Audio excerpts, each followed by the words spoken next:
Hey guys, welcome back to the Root Hack Podcast. I'm your host, Rushain.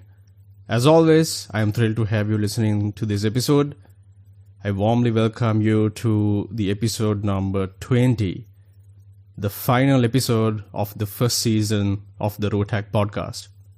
Yes, that's right. This will be the final episode of the first season, and more on this later at the end of the episode, okay?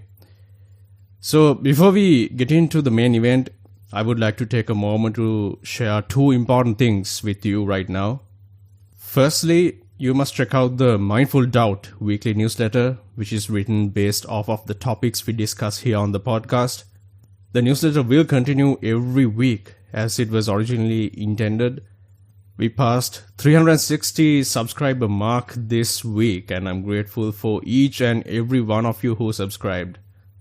I'm a huge advocate for reading and writing, so I'm really happy when people subscribe and listen up to consume my work, whether it's the podcast, a blog, or the newsletter.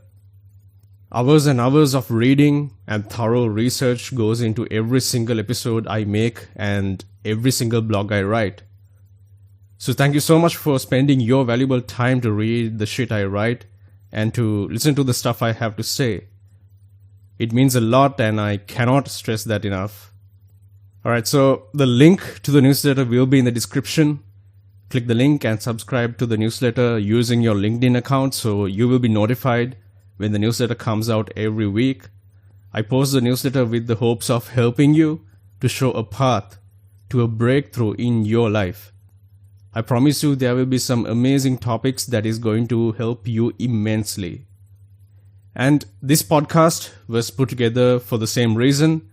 You can find the Root Hack Podcast on YouTube, Apple Podcast, Google Podcast, Spotify, Amazon Music, iHeartRadio, and other major podcast platforms. Search for Root Hack Podcast on any platform I mentioned, and you should be able to easily find the podcast. Do me a favor and hit subscribe while you are there so you won't miss out on our future episodes. Alright, that's pretty much it for now. Now let's get into the main event. As the final topic for this season, I chose an area which I believe is often undiscussed. I want to shed some light onto this area of our lives because I believe we have all experienced this time to time. And that is loneliness and isolation. Loneliness and isolation can be tough to grapple with. We all know that feeling of being disconnected, whether physically or emotionally, from the world around us. It can weigh heavily on our hearts and minds, affecting our well-being in profound ways. I believe we need to open up the conversation and provide support for those who might be feeling alone in their struggles. You see, it's crucial to acknowledge that loneliness and isolation are not just fleeting emotions. They can have a significant impact on your mental and physical health. So whether you are listening to this episode because you are currently facing loneliness and isolation, or you simply want to learn more to help someone in your life, I'm so fucking glad you're here. I want you to know that you are not alone in this journey. We are in this shit together. I want you to know that there is hope on the horizon. So grab your favorite drink, move to your favorite cozy spot, and let's navigate the depths of coping with loneliness and isolation. Let's go.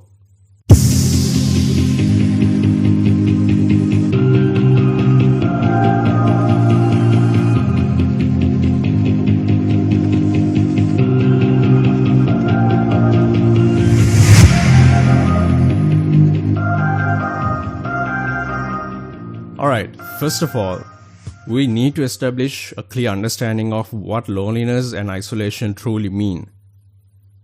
Loneliness is a universal human emotion that arises when you feel a sense of disconnection or lack of companionship. It is that ache in your heart, that longing for meaningful connection with another person.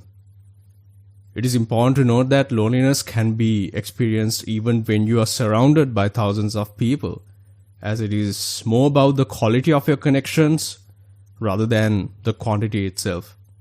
On the other hand, Isolation is a physical or emotional state of being alone or cut off from others. It is that feeling of being separated or disconnected from the world around you.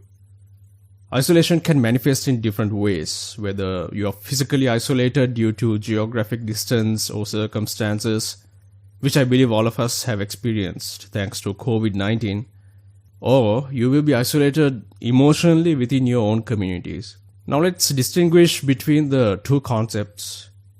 Loneliness is primarily an emotional experience, while isolation can be both emotional and physical.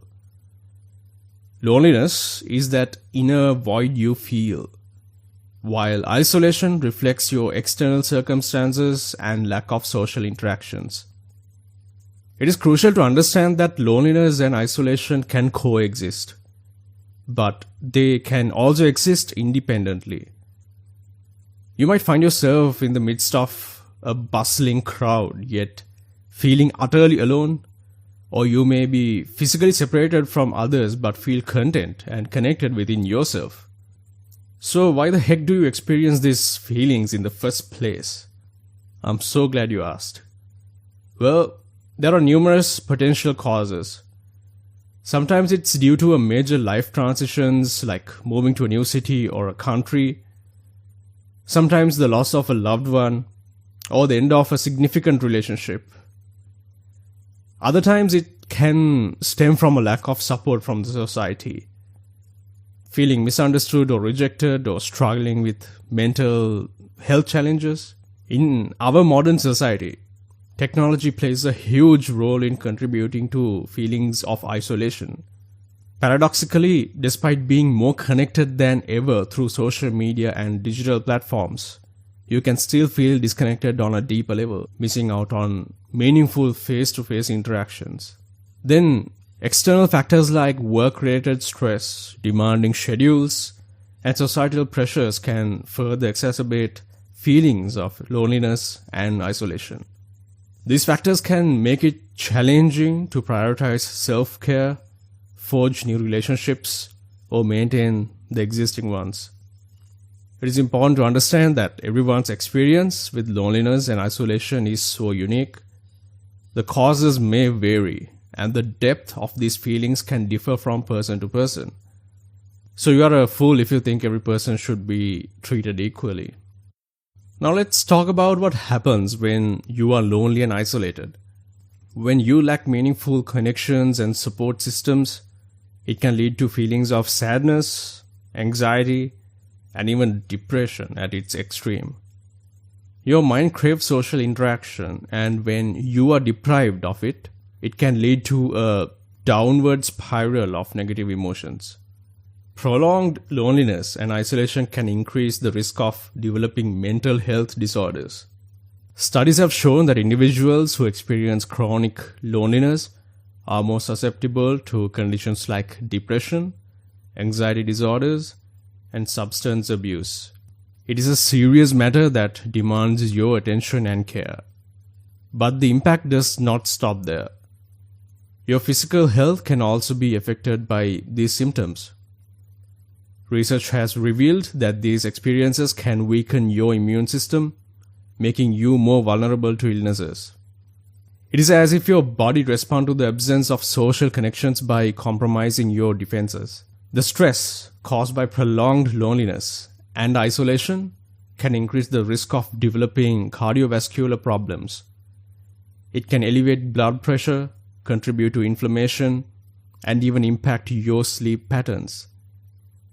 It is astonishing to realize the interconnection of your mental and physical well-being. Now let's zoom out and explore the societal implications. These issues are far more prevalent than you may realize. In today's fast-paced, digitally driven world, many of us experience a sense of disconnection despite the apparent connectivity around us.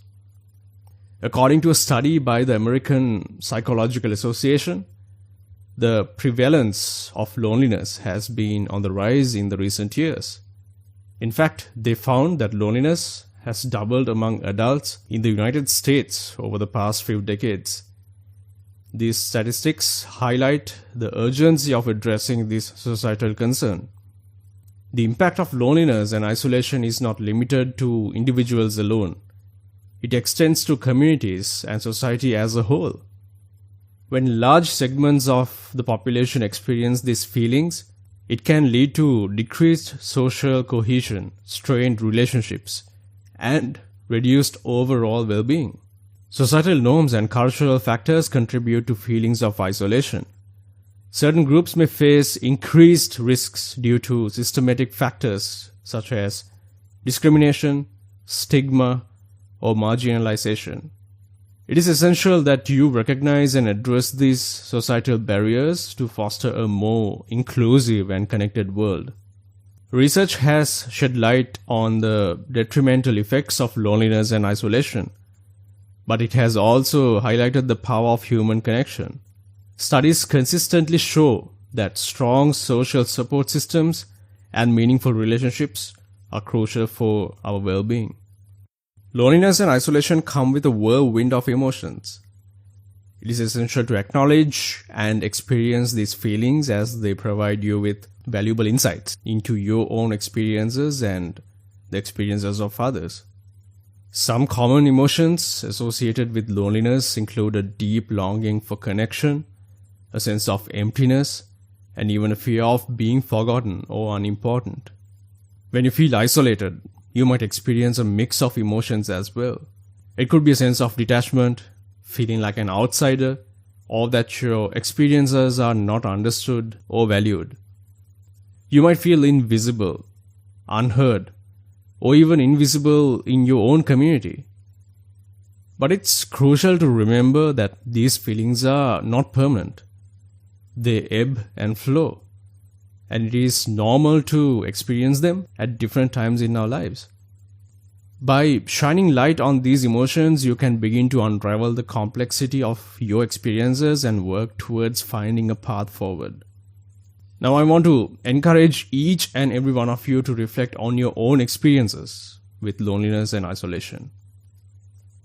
Take a moment to think about the moments in your life where you felt disconnected or alone. What were the circumstances? How did it make you feel? Did it impact your relationships and your overall well-being? As you ask these questions and reflect on your own experiences, you gain a deeper understanding of yourself and the challenges you have personally faced.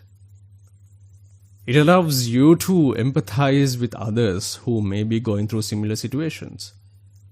Sharing your stories can be a powerful way to foster connections and support in this context.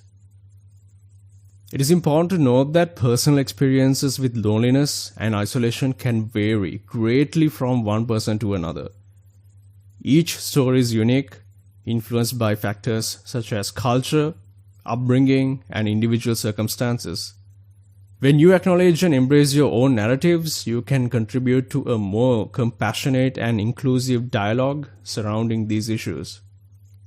Together, we can break the barriers of silence and stigma. By sharing our experiences and listening to one another, we can create a safe space for vulnerability and healing. Your story matters, and your voice deserves to be heard. Don't ever forget that. So guys, I invite you to take a moment today to reflect on your own experiences. Write it in your journal, talk to a trusted friend or two, or simply sit in quiet contemplation. This is a journey of self-discovery and growth, and it is not an easy one by any means. And next, we are going to discuss practical tips and techniques to help you navigate through the challenges of loneliness and isolation. The first coping strategy I want to introduce is self-care. Taking care of yourself is crucial, and I have mentioned this point repetitively over the course of the podcast. Self-care is about nourishing your body, your mind, and your soul. Engage in activities that bring you true joy, whether it's reading a book, going for a walk in the nature, or indulging in a hobby you love. Prioritize self-care as an act of self-compassion. Another effective coping strategy is establishing a routine. Creating structure in your day can help provide a sense of stability and purpose.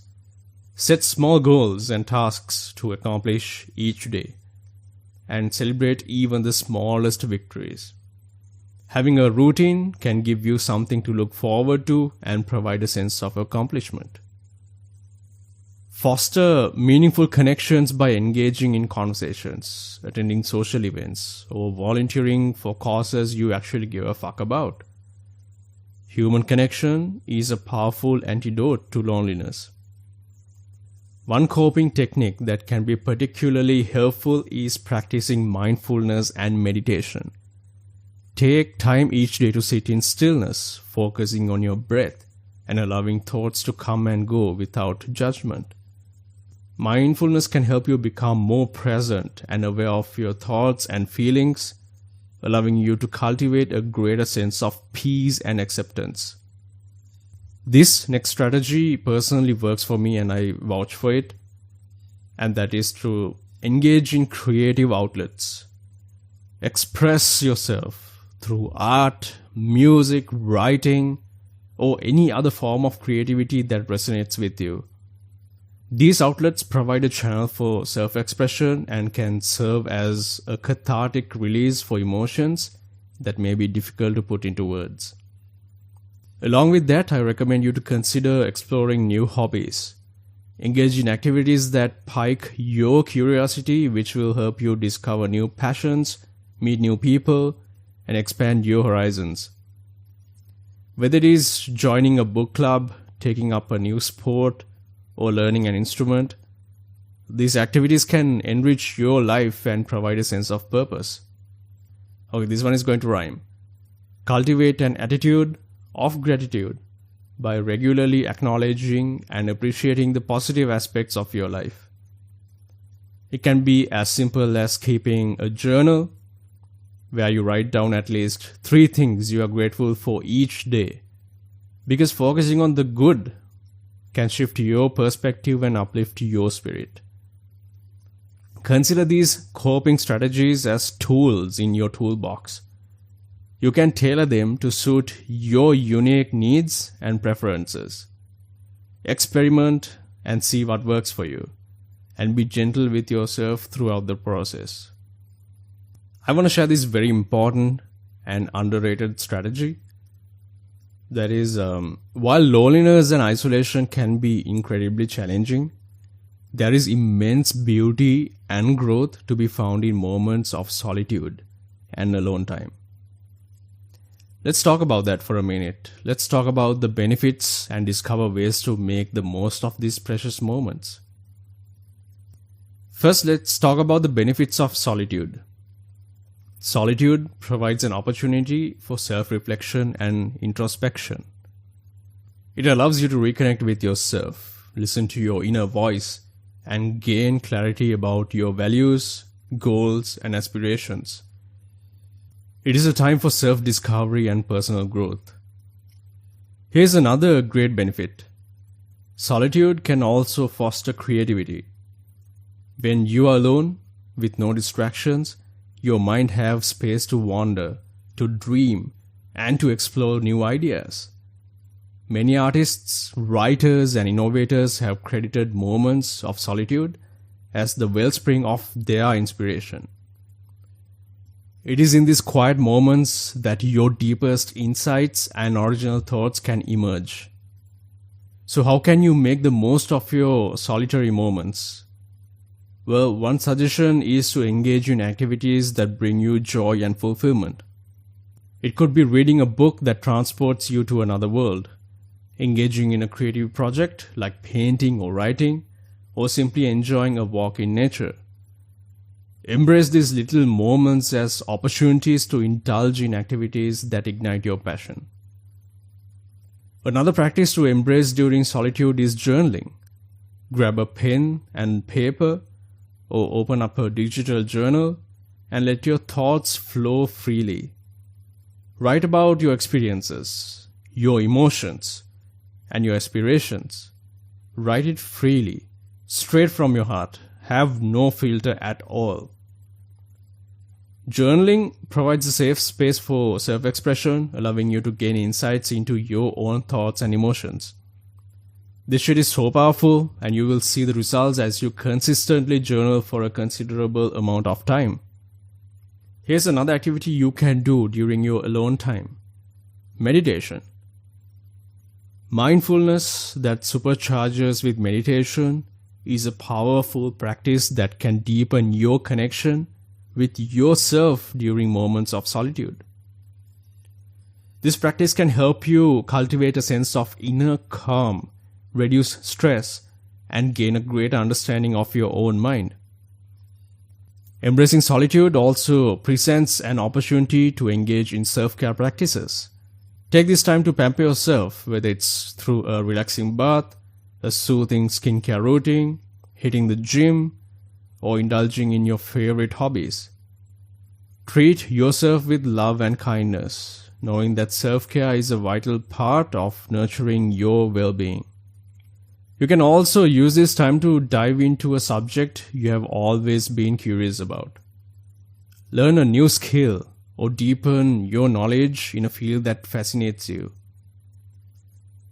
Engaging in these activities not only promotes personal growth but also helps to build confidence and a sense of purpose. Lastly, remember that embracing solitude does not mean cutting yourself off from the world entirely. It is about finding a balance between solitary moments and meaningful connections with others.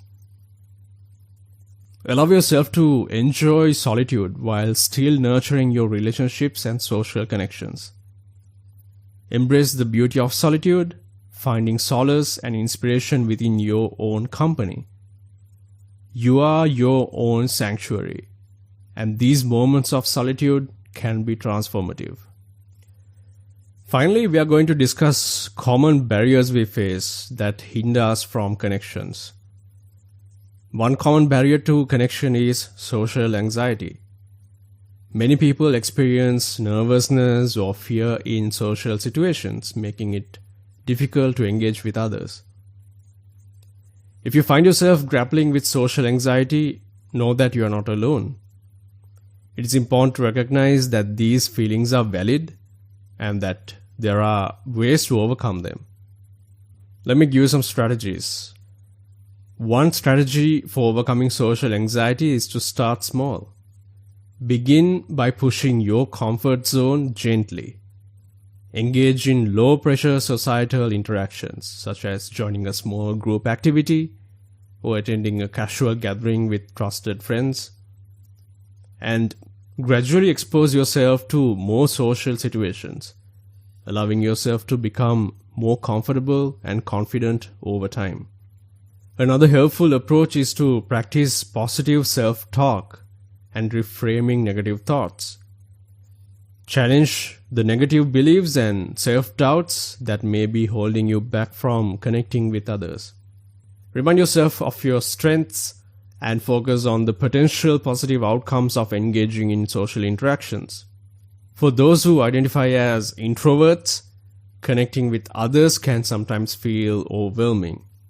It is important to honor your need for solitude and recharge time, but also recognize the value of meaningful connections. One strategy is to seek out smaller, intimate gatherings or one-on-one interactions that align with your preference for deeper connections. Also, find common ground in shared interests and activities. Engaging in hobbies or joining groups centered around your passions can provide a natural platform for connection. These shared experiences can foster connections based on mutual interests. Now let's draw inspiration from a couple of personal stories who have successfully overcome isolation. Take for instance the renowned actor Emma Watson. Despite her introverted nature, she has shared how she learned to embrace her uniqueness and find her voice in the spotlight. Her journey serves as a reminder that we can thrive even as introverts by staying true to ourselves. Another example I can give you is the late comedian and actor Robin Williams. Despite his incredible talent for making others laugh, he battled with his own demons of loneliness and isolation.